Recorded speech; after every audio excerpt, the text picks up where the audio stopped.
Hey there, good morning. Welcome to the Playwright Spotlight magazine. This is actually the first live that I'm doing. I started last year and got distracted, and I promised myself this year I'm going to get everything taken care of that I said I was going to do. So, what I did, I started reaching out to playwrights that have upcoming projects. And on the line, our first guest is Tina Bridges. They call her Tina B. And let me tell you a little bit about her. If you're in Atlanta and other places, you probably already know, but I'm going to read her bio anyway. Why? Because it's my show and I can do what I want to do, right?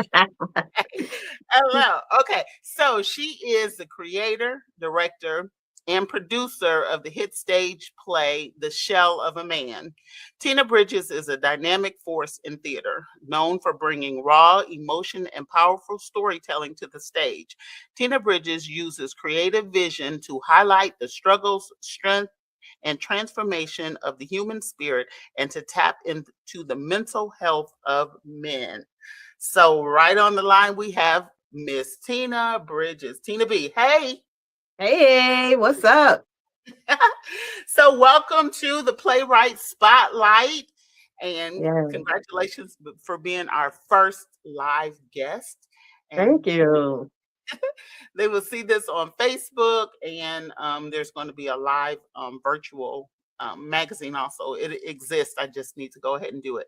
But Okay. so, outside of what I said, tell us a little bit about Tina B.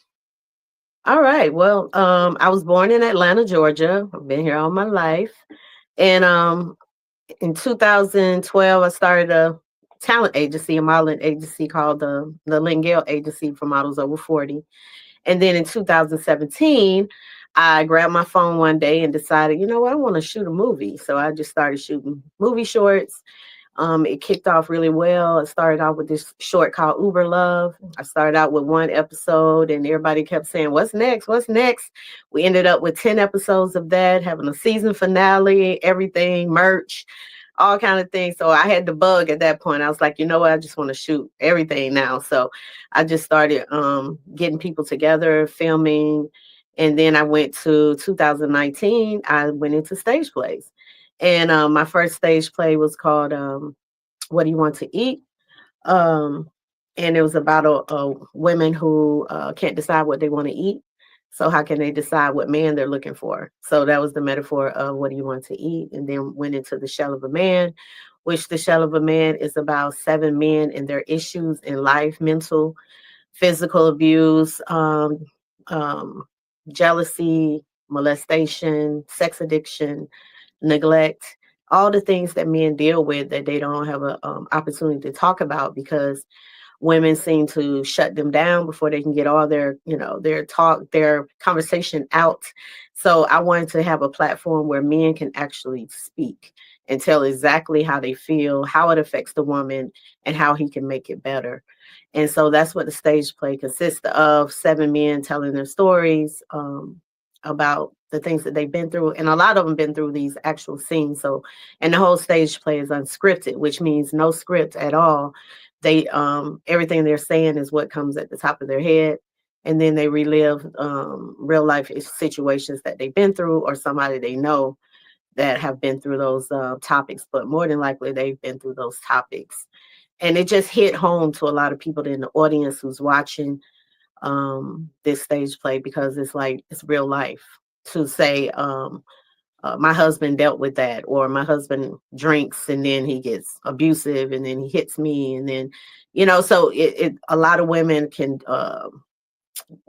confide, I guess you can say, relate to some of those subject matters that those men are talking about. And a lot of men in the audience walk up to the men and say, I appreciate that because I didn't know how I looked until I saw the play and saw how it looks, from the outside. So that's where that play is coming into play. Well, that's pretty amazing. I'm going to circle back to Uber Love in a minute, but when you're saying that it gives an opportunity for men to, well, you didn't say these words, I'm going to say these words, to be transparent about some Mhm, things that they've been through or whatever. mhm. I think that maybe I've never seen the play, but Oh, just hearing you describe what's going on, I'm wondering if not only does that give them a relief, but it also opens an opportunity for conversation about things that they may not, because I think people assume that men should always be strong, just stay Mhm. whatever. Let me tell you my issues, but Mhm. you're strong, so yeah, you're all Yeah. right. Yeah. So Absolutely. they, hmm And at the end of the play, it's like a monologue where the guys actually tell their life story of what they went through, and it's just an opportunity for them to talk without no interruptions, without because we as women tend to be like, but you said, but you, but what, we're always interjecting, and they'll just shut down, and so this way in the play they get to actually just talk and say what their problem is, what their issue is. If they want to cry, if they want to sing, if they want to yell, scream, whatever they feeling, they can actually be transparent at that moment or vulnerable at that moment, and you get to see the real person. So yeah. giving them an opportunity to be vulnerable, I think, is kind of a strong point, Mhm. because men, I don't know, men probably feel that there is no safe place to be vulnerable because of the Mhm. expectations of being a man. Suck it up, be Mhm. strong. Why are you crying? You're not allowed to cry. Mhm. Men don't cry. Mhm. But given an opportunity to be vulnerable. So, I mean, I know you probably can't answer from the man, because I'm not Mhm. interviewing someone that actually did the play, but give me some of the feedback from, I'm sure that some of the actors have come to you and said, I did this play and it affected me, fill in the blank. Right. A lot of the guys, I guess I would say molestation. He have a lot of people come up to him at the time, even came out at one of our stage plays. The guy stood up and told his molestation story of his, it just, he found a safe place to talk about it when he Mhm. saw the guy acted out. So that was one time that happened. And another, the same guy molestation, his dad was there, and his dad didn't even know the things that he went through as a child Wow. when he heard the stage play as well. So it was things like that. And just it really helped me look at men different, because I always look, like you were saying, I always think that men supposed to just hear us out, be quiet, listen, da da da da. And the guys were saying like, yeah, we just need, give us 30 minutes. Like, just give us time Yeah. to come in the house. We done tackled the world. We want to come home and just take 30 minutes to eat, use the bathroom, watch little TV, and we're packing our problems onto them with all the problems they just went through at work or whatever the case, don't have enough money to pay the bills, trying to figure it out, thinking in their head what they need to do next because they're supposed to be the man of the house. Things like that we're not even taking, accountable of. We just automatically assume he got everything together. And here I am talking about Joni at work and she did this and I can't believe her and blah, blah, blah. And he's looking like, I don't even know if we're going to have lights tomorrow, So Right. those are, and the guys made me see that after seeing my own play. It made me realize that men have a lot that they thinking about too. They're not just in the streets and hanging out. They're really got some issues going on just as much as women do, that they would love to be able to tell people, but people will feel they're weak if they tell those, different subjects. And so they just kind of keep it to themselves. And then when they do say it out loud, we as women trying to take care of it, because that's what we're used to, nurture it. So we want to we want to try to fix it when he just want to vent. He don't want you to fix Yeah. it. You just Yeah. want to get it off him. You know what I mean? But we want, Yeah. well, maybe we should go down to the such and such and like, no, I just want you to listen, Right. So Right. yeah. So this play gives them the opportunity to just say what they want to say without being judged, for one, and someone's actually listening, and someone who's understanding where he's coming from. So that's why it's a real big hit, because people are like, wow, man, that's me up there. Like, I've had women to be like, I went through all 7 of those, and I had men to be like, I'm 3 of those. It was like conversation starters on the way home from the play, because it was like, Right. oh, that's me. Yeah. I'm that person. So yeah, it helped. It's been helping a lot. A lot of the cast said it helped them a lot. Um, it was to the point where I had to get like what would you say, psychiatrist type help to really talk to the people, because I didn't realize what I had, until people was actually in rehearsal and they're breaking down and they're crying and they reliving everything. And it was like, dang, I'm gonna need a doctor here to really talk to people to bring them back to, from that place where they went. Because a lot of it is childhood trauma that you bring into your adult life, and you wonder why you act the way you act because you haven't settled that childhood trauma yet. Mhm. So yeah, it affected a lot of us. Yeah. Yeah. So, if you have a man in your life, he would love for you to be his safe place where Mm-hmm. he can be just as vulnerable, you know what I'm saying? And you're not taking his stuff to the street or anything like that. You're not sharing it with your girlfriends or anything like that. Mm-hmm. Mm-hmm. He can feel safe to talk to you about anything. We women, we want to have a safe place. One of our biggest things is we want security. I mean, out of everything that we could get in life, we want to be able to feel secure and safe, Mm-hmm. right? Mm-hmm. But a man also wants to be able to go to his girl and just be transparent. You know what Yeah. I'm saying? And a lot of times we live in this world where it says you have to emit some type of whatever. You're not allowed to be true, because that being totally true is not acceptable Right. to, being, just butt naked honest and things like that. Unfortunately, it's not acceptable because people will probably have a tendency to look at the man like you're weak, you're a punk, you should buck up and get over it. But all of these hidden things, like you said, they're affecting his relationships with his children, with his co-workers, with his Mm-hmm. woman or women, or Mm-hmm. how or why are they acting out, but who's taking the Mm-hmm. time to dig in and find out what is really going on.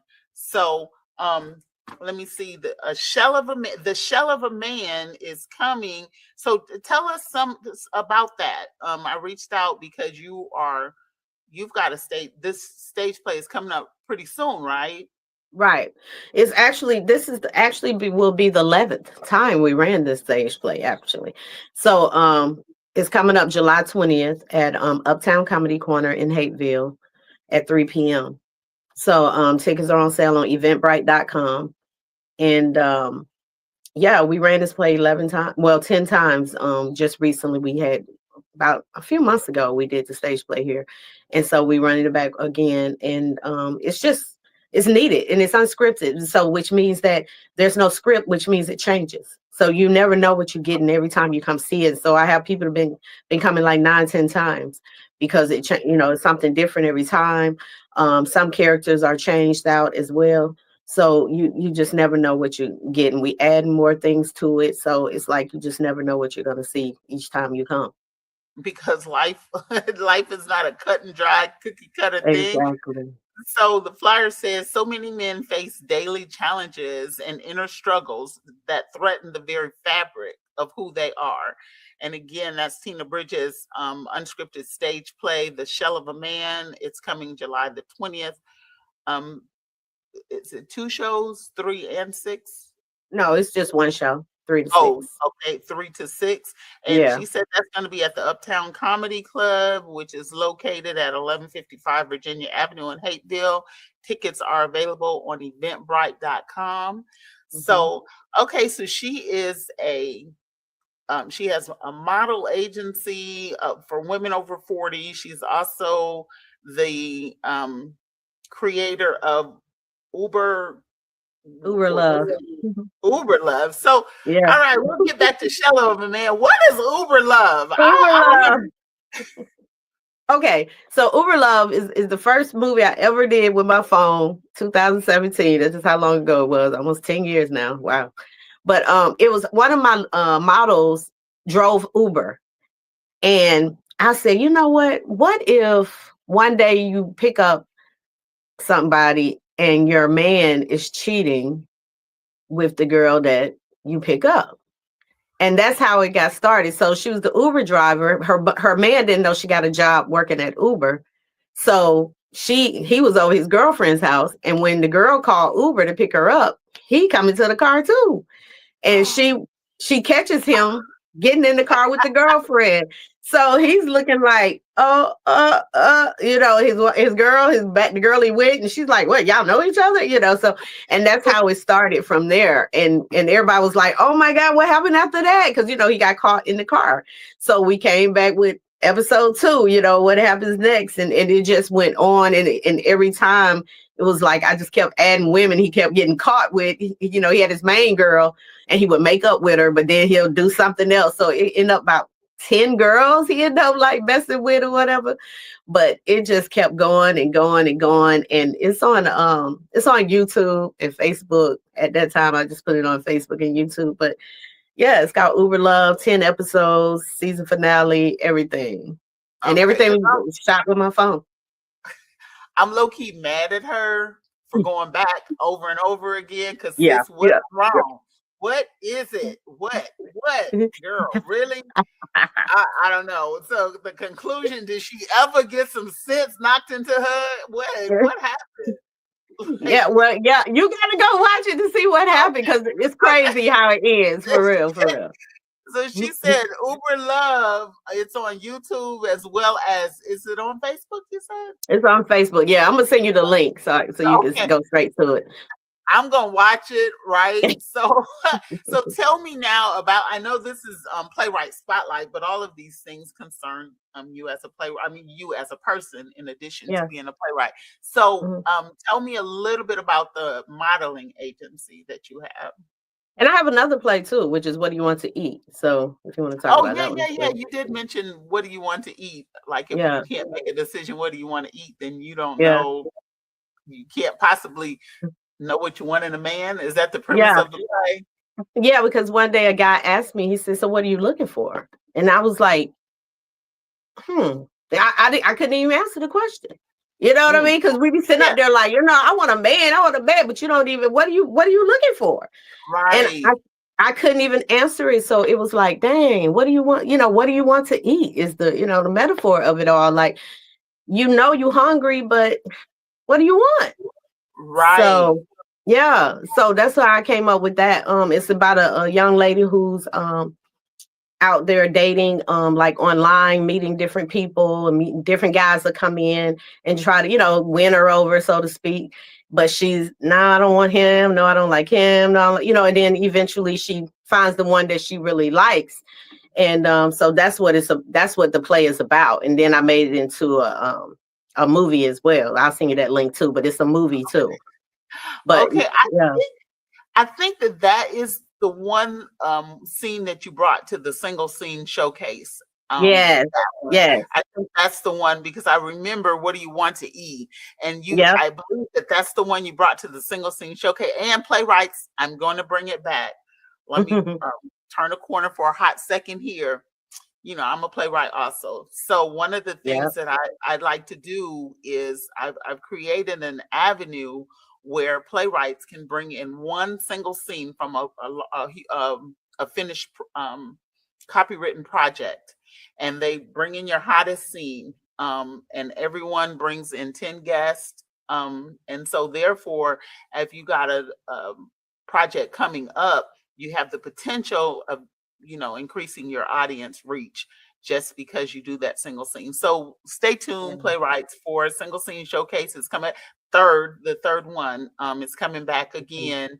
And again, I am Beverly Banks, True Love Productions. I love promoting people and what they're doing, especially when I'm promoting and positive things. And I don't think that this play is trying to the shell of a man that's coming is trying to answer the questions as much as create opportunities for dialogue. I think that I can say that. Is that correct? Oh yeah, for sure.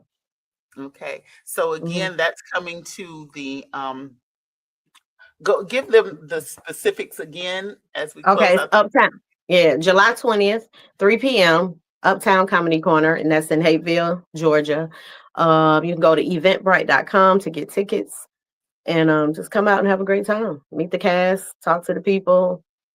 And this is like a black box theater, so we're like right in your face. You can Yeah, I actually. love it. Me Yeah, I've got too. a Me black. too. Yeah, I've got a black box here too. So I have a Oh, studio here nice. in Forest Park, so I can set it up as a black box, and I love that in your face.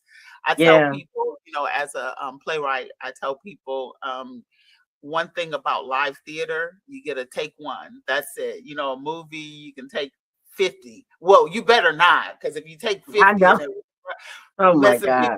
people, and they got to edit all that out, you Oh probably my won't get God. all back. But Yeah. I love working with people who have live theater experience because they understand the concept of getting it right the first time, Right. right? So, That's why I went unscripted though, Beverly, because I was like, all the people trying to learn them scripts and it'd be there all day long. I'd be like, you know what? So yeah. yeah, well, I don't know of. I'm sure maybe there's other. Well, I'm sure there's other unscripted plays, but that's a unique concept in that it Hmm. is unscripted and it's more improv.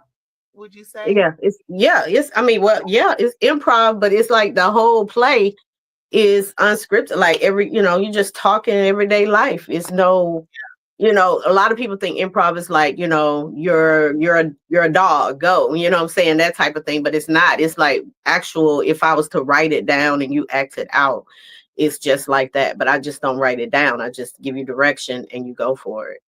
And they come up, because everybody been through something. So it's easy to say, your man left and how do you feel? You're gonna go into that feeling. So it's easy to go there. Yeah. Yeah. Okay. Again, this is the Playwright Spotlight magazine, online magazine, and stay tuned. I'm going to give some actor tips. Of course, this is my degree, what I do, and so catch Tina B at the Uptown Comedy Club. Am I saying it right? Uptown Comedy Comedy Corner. Uptown Hmm. Comedy Corner coming up, guys. Don't miss this if you've not seen. And I should be beating my own self up because I've heard of it, but I have never seen that. I've Oh only yeah. seen the What do you want to eat? The single scene. So Right. July the 20th, from 3 p.m. starting at 3 p.m. So get your Hmm. tickets early. She said this has been going on for a while now, and Hmm. you'll never get the same play twice. You'll never see the same thing twice. It's going to be fresh every time. The black box is going to be up in your face. Hmm. So you'll be able to see raw emotion because this is an opportunity for them to dig in deep. And they're kind of brave to me to boldly tell their story. You Oh have to be yeah. brave. Hmm. Yeah. Yeah, What it's did releasing. It's releasing what they need, from them though. It's helping them to get it off of them. Because a lot of times I tell people when you say things out loud, it releases it from you. Yes. Yes. Yeah. Because if Yeah. you keep it hidden, then it can just grow and fester into this thing. And I'm imagining people may not have even understood why they respond the way that they responded because they pushed down something for so long because society says don't talk about that. Just keep that to yourself. Yep. So yeah. So thanks Hmm. for giving men and women an avenue to talk about those hidden things that affect their lives. Yeah. Absolutely. So, what Absolutely. do you want to tell us as we close out this interview? Thanks again for allowing me this time. Oh, absolutely. I tell people all the time, just use what you have to make it put it out there. If you got a dream, just go for it. Because a lot of times people say you shoot with your phone. Use what you have, and if someone want to invest in you, they will. But until then, just use what you have and go for it. Use what you have. No excuses. Don't make No excuses. excuse. Make it happen. Don't make Hmm. excuses. Make it happen. Make it happen. I like that. Hey guys, so again, this is Beverly Banks True Love Productions. You are looking at the first episode of the Playwright Spotlight, where I am grabbing playwrights that have upcoming projects that are positive, and we're just highlighting them, what they're doing, what their dreams, what their goals are. And yeah, stay tuned. If you have a playwright, an upcoming project that could use an opportunity like this, just hit me up. I am TRU Love Banks on Facebook, True Love Productions on Instagram, and my website is trueloveproductions.org. Thanks so much, Tina B, for being here with us. And yeah, congratulations. Thank you. All right. All right. Bye-bye. Bye.